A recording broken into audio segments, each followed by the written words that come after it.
তোমরা তো তার ব্যাপারে সাক্ষী দিয়েছ। আজকের আগ পর্যন্ত, নবুয়তের দাবির আগ পর্যন্ত তোমাদের মাঝে তার বেড়ে ওঠা, এমনকি তোমাদের মধ্যে কোনো দ্বন্দ্ব হয়ে গেলে তোমরা নিরসনের জন্য মুহাম্মদকে নিয়ে আসছো। এমনকি বাইতুল্লাহ নির্মাণের পরে পাথরকে রাখবে এই সমাধানের জন্য তোমরা মুহাম্মদকে নিয়ে আসছো। সুবহানাল্লাহ বলেন, সুবহানাল্লাহ। এমনকি তোমাদের সামনে তার বেড়ে ওঠা, কোনোদিন সে মিথ্যা বলে নাই, কোনোদিন কারোর সাথে ওয়াদা আর প্রতিশ্রুতি লঙ্ঘন করে নাই। তোমাদের মাঝেই তার বেড়ে ওঠা, তিনি কোনোদিন কাউকে ধোঁকা দেয় নাই। আল্লাহ তাআলা এই কথাটাই এই আয়াতে বলতেছেন, মা দাল্লা সাহিবুকুম ওয়া মা গাওয়া। তোমাদের সাথে মুহাম্মদ, তিনি পথহারা নন, তিনি বিপদগামী নন। ইন হুয়া ইল্লা ওয়াহয়ুন ইউহা। তিনি যা বলেন এই সব কিছু তার কাছে ওয়াহির মাধ্যমে পাঠানো হয়। সুবহানাল্লাহ। সম্মানিত উপস্থিতি, এখানে আমি আপনাদেরকে একটা হাদিস শোনাবো। বুখারী শরীফের 7 নম্বর হাদিস। নবীজি সাল্লাল্লাহু আলাইহি ওয়াসাল্লাম মদিনাতে যাওয়ার পর সারা দুনিয়ার যত প্রভাবশালী তৎকালীন রাজা বাদশাহ ছিল, তাদের কাছে আল্লাহ রাসূল চিঠি পাঠাইছেন, ইসলামের দাওয়াত দিয়েছেন। তৎকালীন প্রভাবশালী রাষ্ট্র ছিল দুইটা, পারস্য এবং রোম। পারস্য মানে ইরান, আর রোম মানে হলো ইটালি, যার রাজধানী হলো রোম। ওই সময় এই দুই দেশ ছিল সুপার পাওয়ার। তো নবীজি সাল্লাল্লাহু আলাইহি ওয়াসাল্লাম বসরার বাদশার মাধ্যমে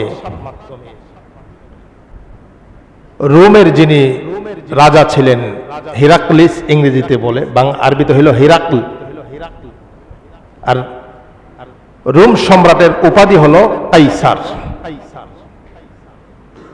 আর পারস্য সম্রাটের উপাধি হলো কিসরা।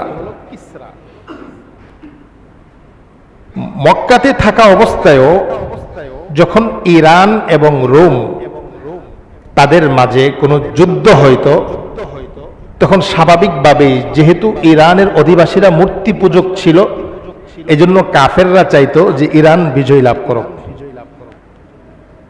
আর যেহেতু রোমের অধিবাসীরা পারস্য সম্রাট, রোম সম্রাট বা তার অধীনে যারা ছিল, তারা যেহেতু আহলে কিতাব ছিল, খ্রিস্টান ছিল, সঠিক খ্রিস্ট ধর্মের উপরে ছিল না, কিন্তু তারা নিজেদেরকে খ্রিস্টান দাবি করত। এই হিসাবে মুসলমানরা আহলে কিতাবদের বিজয় হোক এটা চাইতো। লম্বা ঘটনা। তো একবার প্রথম দিকে নবীজি সাল্লাল্লাহু আলাইহি ওয়াসাল্লাম যখন নবুয়ত দাবি করছেন, তারপরে একবার এই দুই দেশের মধ্যে যুদ্ধ হয়েছে, তখন ইরান বিজয় লাভ করছে। মক্কার কাফেররা তখন খুবই আনন্দিত হয়েছে। তো পরবর্তীতে এটা নিয়ে কাফেররা মুসলমানদের সাথে বিভিন্ন রকমের ঠাট্টা বিদ্রুপ করেছে, যে তোমরা যাদের ব্যাপারে বিজয় আশা করছো তারা তো বিজয় লাভ করে নাই। তো আল্লাহ তাআলা কোরআনে কারীমের আয়াত নাজিল করছেন, আলিফ লাম মিম গুলিবাতির রূম ফি আদনাল আরদ ওয়া হুম মিন বাদি গালাবিহিম সায়াগলিবুন। সূরাতুর রূম নামে এক সূরা আছে কোরআনে কারীমের 21 নম্বর পারায়। আল্লাহ বলেন রোম পরাজিত হয়েছে, তবে খুব কাছাকাছি সময়ে রোমের অধিবাসীরা আবার বিজয় লাভ করবেন। সুবহানাল্লাহ। এই কথা কোরআনে কারীমে আসার পর হযরত আবু বকর রাদিয়াল্লাহু তাআলা আনহু মক্কার কাফেরদের সাথে তিনি কি করছেন, বাজি ধরছেন। ওই সময় বাজি হারাম হয় নাই, বাজি হারামের বিধান তখনও আসে না ইসলামের প্রথম যুগে, যে কিছুদিন পরে আবার পারস্য এবং রোম সম্রাটের মাঝে লড়াই হবে, এই লড়াইতে রোম সম্রাট বিজয় লাভ করবে। তো ঠিকই উনি যেই পক্ষে উনি গিয়েছেন, তথা রোম সম্রাট পরবর্তীতে বিজয় লাভ করছেন 100 উটের বিনিময়ে। 100 উটও তিনি নিয়ে আসছেন। আল্লাহ রাসূল সাল্লাল্লাহু আলাইহি ওয়াসাল্লাম বলছে এই উটগুলো তুমি সদাকা করে দাও, তিনি সদাকা করে দিয়েছেন। এই রোম সম্রাট যখন ইরানের সাথে প্রথম দিকে হেরে গিয়েছিল, তার রাজ্য আস্তে আস্তে ছোট হয়ে আসছিল, তখন সে একটা মান্যত করছিল। মান্যত কি? যে সামনে যদি আমি ইরানের সাথে বিজয় লাভ করতে পারি, তাহলে আমি সিরিয়ার হিমস একটা শহর আছে, হিমস থেকে আমি পায়ে হেঁটে, তাদের কেবলা ছিল বাইতুল মাকদিস, সে মান্যত করছিল যে আমি যদি পরবর্তীতে ইরানের সাথে বিজয় লাভ করতে পারি, তাহলে আমি হিমস থেকে পায়ে হেঁটে আমি মসজিদে আকসাতে যাব। সুবহানাল্লাহ, অনেক লম্বা সফর। তিনি সেই মান্যত পূরণ করছেন, হেঁটে আসছেন। ওনার সাথে ওনার বড় বড় রোমের বড় বড় যারা মন্ত্রী পরিষদ তারাও ছিলেন। উনি যখন বাইতুল মাকদিসে আসছেন, তখন হযরত আবু সুফিয়ান রাদিয়াল্লাহু তাআলা আনহু, নবীজির শ্বশুর, প্রথমে কাফের ছিলেন, পরবর্তীতে ইসলাম গ্রহণ করছেন। আবু সুফিয়ান উনি ওনার ব্যবসায়ী কাফেলা নিয়ে বাইতুল মাকদিস তথা শাম দেশে অবস্থান করতেছিলেন। হিরাকলে বাদশাহ, রোমের বাদশাহ যখন জানতে পারল যে মক্কার কিছু মানুষ এখানে ব্যবসার জন্য আসছে, তো উনি যে ওই চিঠি পাইছেন, ওনার ভিতরে আগ্রহ জাগলো যে যিনি নবী দাবি করতেছেন তার সম্পর্কে আমার জানা দরকার। এই ব্যক্তি কেমন, তার বংশ কেমন, তার স্বভাব চরিত্র কেমন। তো তিনি কি করলেন? আবু সুফিয়ান রাদিয়াল্লাহু তাআলা আনহু সহ পুরা ব্যবসার তার দরবারে ডেকে আনলেন।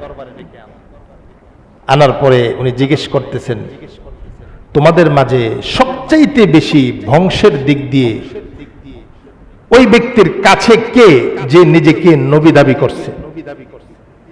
আবু সুফিয়ান রাদিয়াল্লাহু তাআলা আনহু বলেন, আমি তার বংশের খুব কাছের, সে আমার বংশের। তো হিরাকলে বাদশাহ আবু সুফিয়ানকে বলছে, তুমি আমার সামনে আসো। আর সাথে যারা আছে এদেরকে বলছে, তুমি তার পিছনে বসো।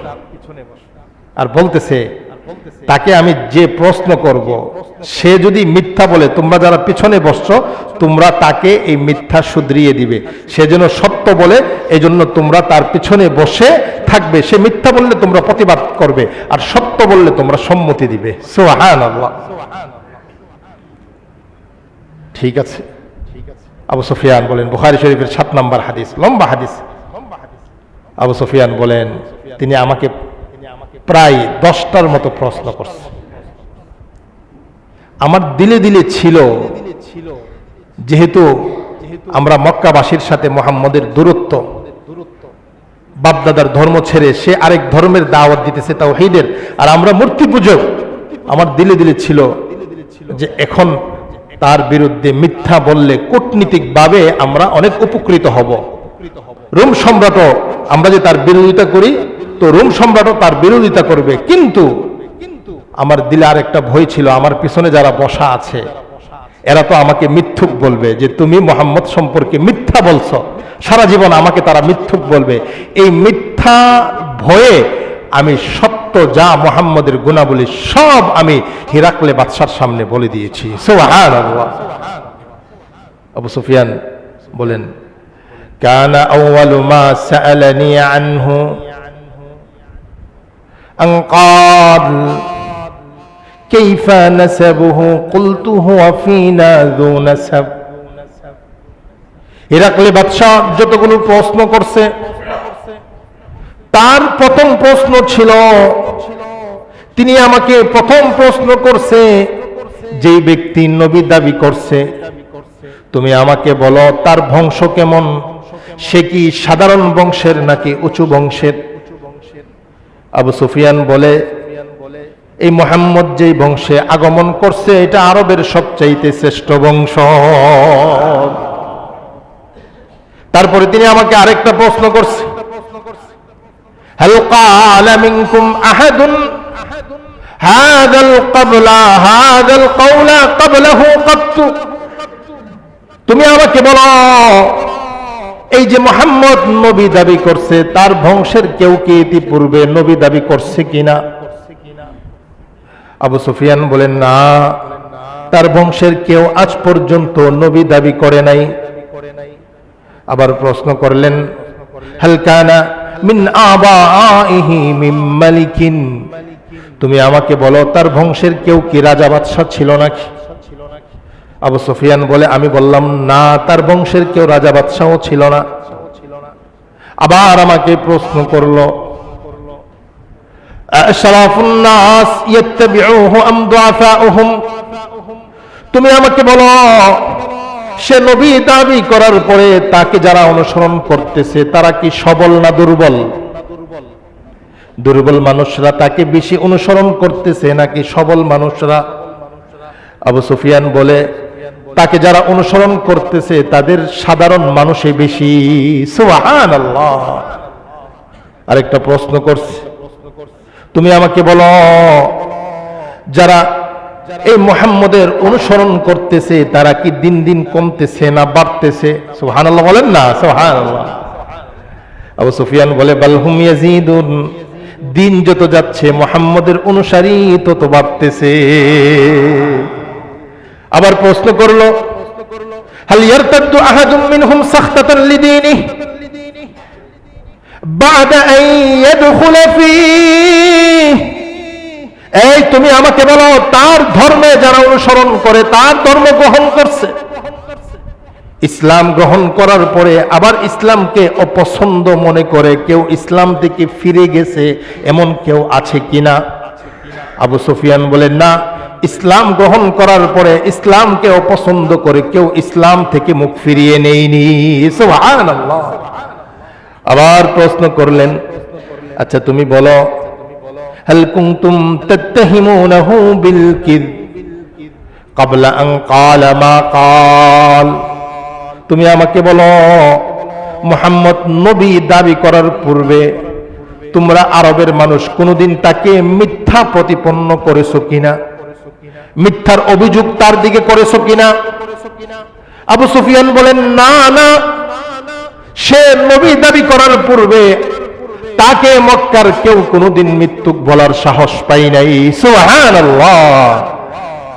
এবার প্রশ্ন করলেন, হাল ইয়াকদিরু, এই যে নবী দাবি করছেন তিনি কি প্রতিশ্রুতি লঙ্ঘন করেন কিনা?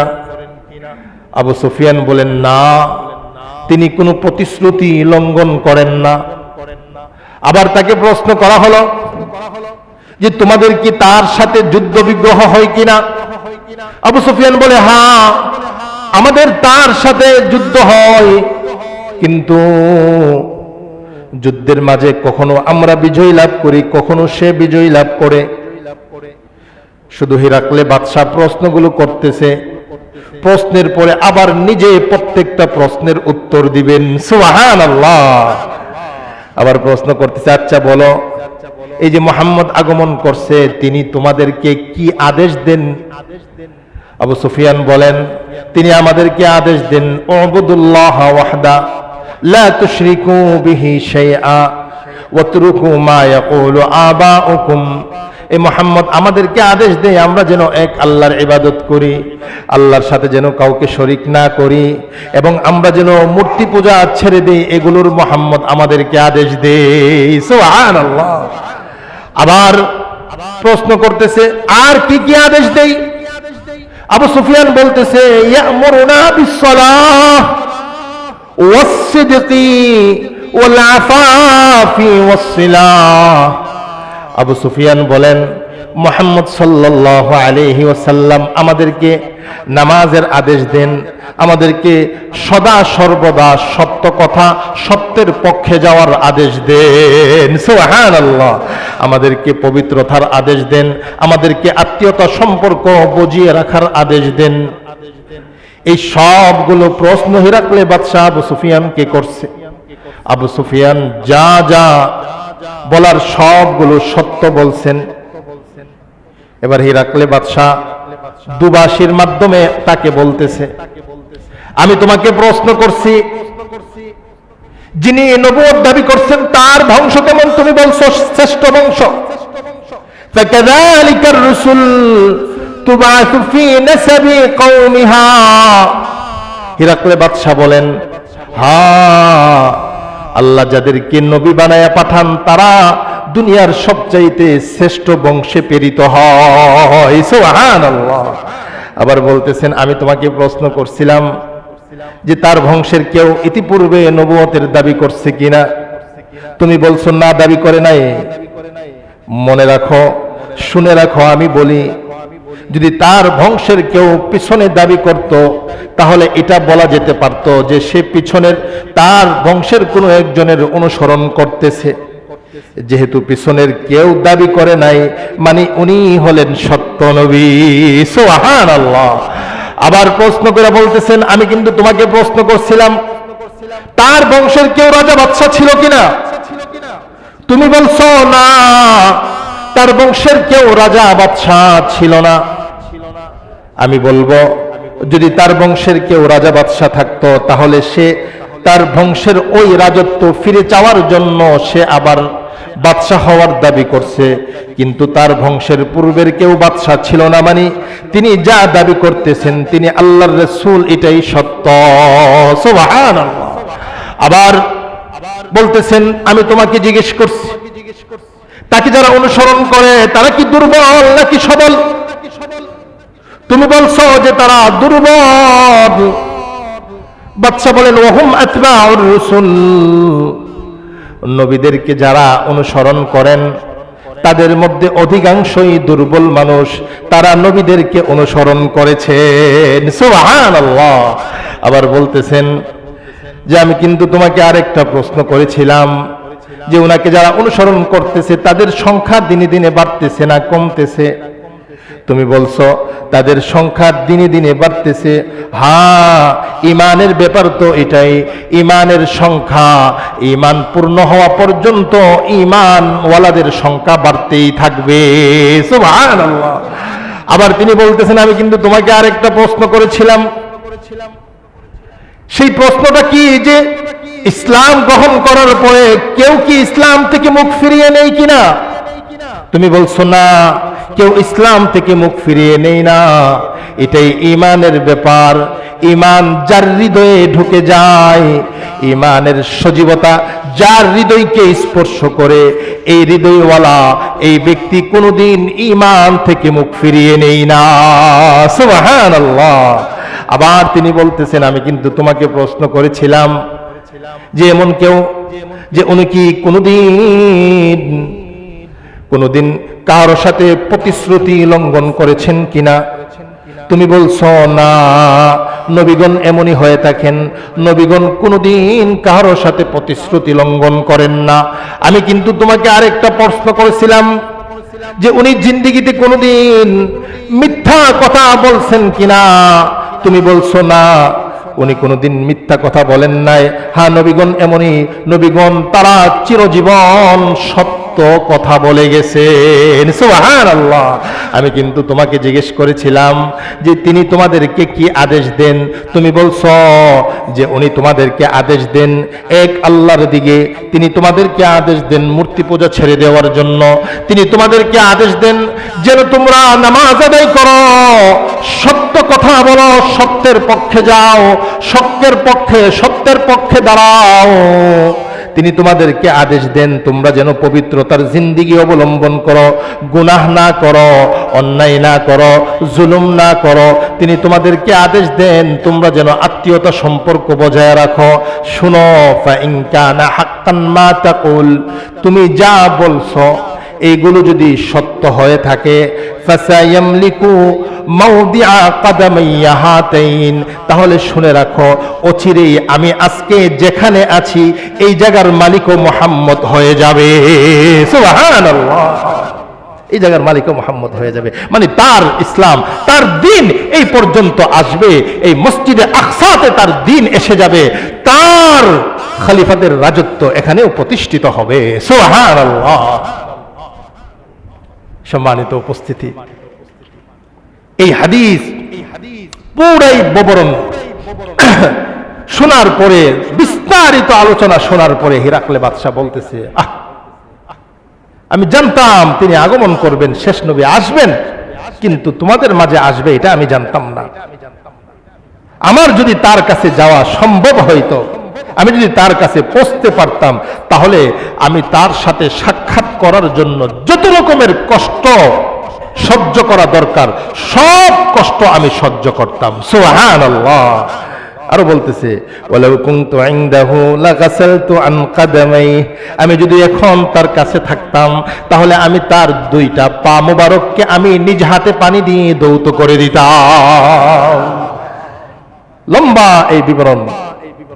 এই হাদিস বলার পরে আবু সুফিয়ান রাদিয়াল্লাহু তাআলা আনহু বলতেছেন, ওই যে চিঠি আমাদের সামনে পড়ে শোনাইছে, চিঠিতে ইসলামের দাওয়াত। এই চিঠি শোনার পরে ওনার মজলিসে যারা ছিল সকলেই হই হুল্লা শুরু করছে, অর্থাৎ তারা এই বাদশার পূজা করত। নাউজুবিল্লাহ বলেন, তাকে সেজদা করত। এরা খ্রিস্টান ছিল কিন্তু সেজদা করত। তো তারপরে কি হলো, এই বাচ্চা যখন দেখলো যে অনুসারীরা তাকে মানবে না, তো অনুসারীদেরকে খুশি রাখার জন্য তিনি ইসলাম গ্রহণ করতে পারেন নাই, দুনিয়া থেকে বেঈমান হয়ে উনি বিদায় নিছেন। নাউজুবিল্লাহ বলেন। উলামায়ে কেরাম হাদিস বর্ণনা করার পরে বলেন যে হক চিনছে, সত্য চিনছে, কিন্তু বিপদগামী অনুসারীদের কারণে হকের পথে আসতে পারে নাই। এটা যেন আমাদের জীবনে না আসে। হক চিনার পরে, হক জানার পরে হককে আঁকড়িয়ে ধরতে হবে। আমার আপনার নবী নবুয়তের পূর্বেও মহা সত্যবাদী ছিল। এই হাদিসের মাধ্যমে আমরা বুঝতে পারছি কি পারছি না বলেন? হ্যাঁ, এটাই আল্লাহ বলছেন, মা দাল্লা সাহিবুকুম ওয়া মা গাওয়া, তোমাদের সাথী মুহাম্মদ তিনি কোনোদিন বিপদগামী হতে পারেন না। সুবহানাল্লাহ। আল্লাহ তাআলা এই নবীর আশেক হওয়ার, এই নবীর সুন্নতকে আঁকড়িয়ে ধরার তৌফিক দান করেন। আমিন।